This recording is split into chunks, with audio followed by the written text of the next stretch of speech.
अस्सलाम वालेकुम।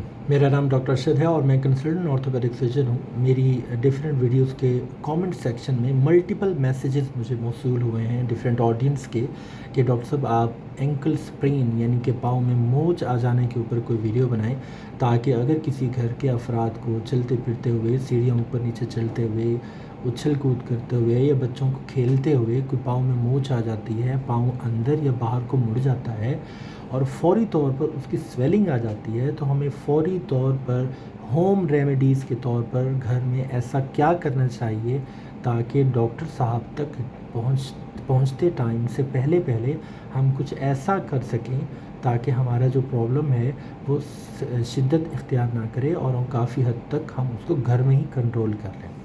तो ये जो एंकल स्प्रेन होता है या मोच आ जाना है, इसका मतलब ये है कि हमारे पाँव की जो टिश्यूज़ हैं वो पाँव अंदर या बाहर मुड़ने की वजह से वो स्ट्रेच हो गई हैं।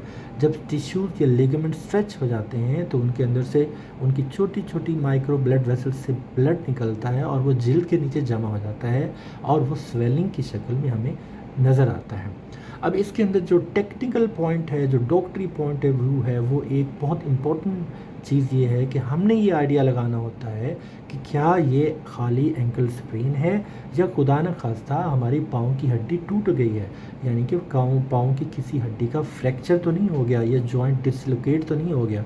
इसका तो फैसला एक्सरे और आपका रेलेवेंट डॉक्टर करेगा, यानी कि ऑर्थोपेडिक सर्जन इसका डिसीजन करेगा। अगर वो क्लिनिकल इवैल्यूएशन करेगा और उसके मुताबिक हम एक्सरे के ऊपर पता चलेगा कि खुदा न खास्ता हड्डी का कोई फ्रैक्चर तो नहीं है और उसके अकॉर्डिंगली उसका ट्रीटमेंट होगा।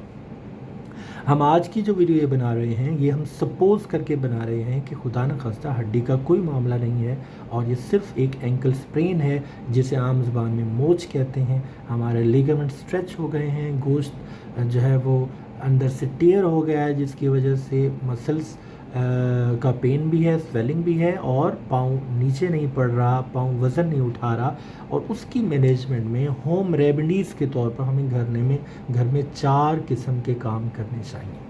सबसे पहला काम है रेस्ट। आपने फार्मूला याद रखना है राइस, RICE। राइस का मतलब है rest, icing, compression, elevation. Rest का मतलब ये है कि अगर हमारे पाँव पर कोई दर्द हो गया है, मोच आ गई है, तो हम चलने फिरने का जो काम है वो हमने नहीं करना, हमने मुकम्मल रेस्ट करना है ताकि हमारी जो लिगामेंट्स या सॉफ्ट टिश्यू जो टेयर हुए हैं, उनकी इंजरी आई है, उसको हम हील होने का टाइम दे सकें। Number 2 point is icing. अक्सर लोग गर्म टकोर करना शुरू हो जाते हैं। एक एक्यूट इंजरी जो कि अभी हुई है, जो कि फ्रेश है, उसके ऊपर कभी गर्म टकोर नहीं की जाती, उसके ऊपर ठंडी टकोर की जाती है, यानी कि बर्फ़ की टकोर की जाती है, आइसिंग की जाती है।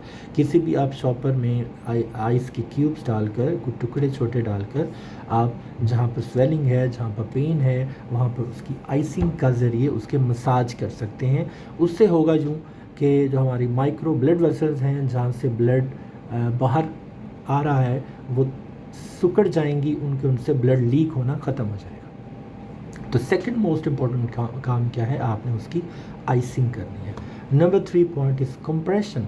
कंप्रेशन का मतलब ये है कि आपने कोई भी बैंडेज, कोई गर्म पट्टी, कोई क्रेप बैंडेज, कोई स्प्लिंट या कोई भी ऐसी चीज़ एक्सटर्नली रैप करने के लिए आपके पास पड़ी हो, या इवन अगर कुछ ना हो तो खाली कपड़ा भी ऊपर लपेट सकते हैं, लेकिन ख्याल इसमें ये करना होता है कि बहुत टाइट न लपेट दें कि ब्लड वेसल जो ऑलरेडी इंजर है उसकी सप्लाई या खून की गर्दिश ही ना रुक जाए।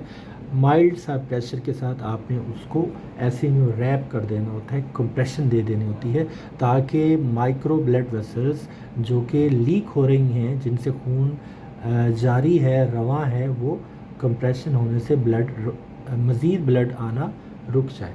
Number 4 point is very important rice के अंदर। Number 4 point is elevation. Elevation का मतलब ये है कि हमारे पाँव पर मोच आई है, इंजरी हुई है, कोई भी चोट लगी है, तो हम उसको हैंग करके फिर रहे हैं, लटका के फिर रहे हैं, चल फिर रहे हैं under the effect of gravity. जो हमारी स्वेलिंग है इन कामों से और बढ़ती रहती है।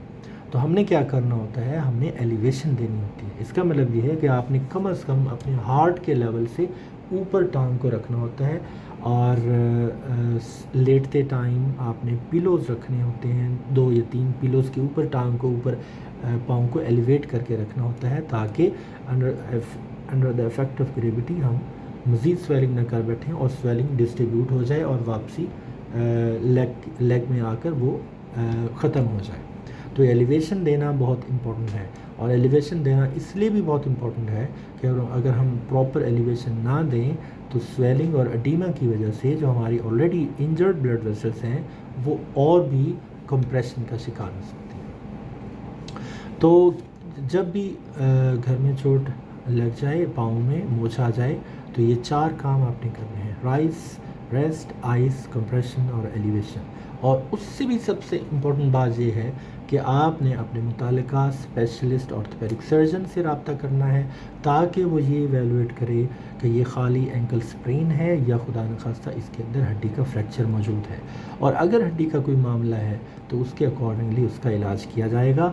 اگر وہ اپنی جگہ پر ہے تو اس کو پلسٹر کے ذریعے مینیج کیا جا سکتا ہے، اور اگر کچھ پیرامیٹرز، ریڈیولوجیکل پیرامیٹرز ایسے آ گئے ہیں کہ اینکل انسٹیبل ہے تو پھر ڈاکٹرز اس کی سرجری کی طرف بھی جا سکتے ہیں۔ تو یہ ڈیسیجن ہوگا پیشنٹ کی کنڈیشن کے مطابق اور ایکس رے کی رپورٹ کے مطابق۔ Thank you.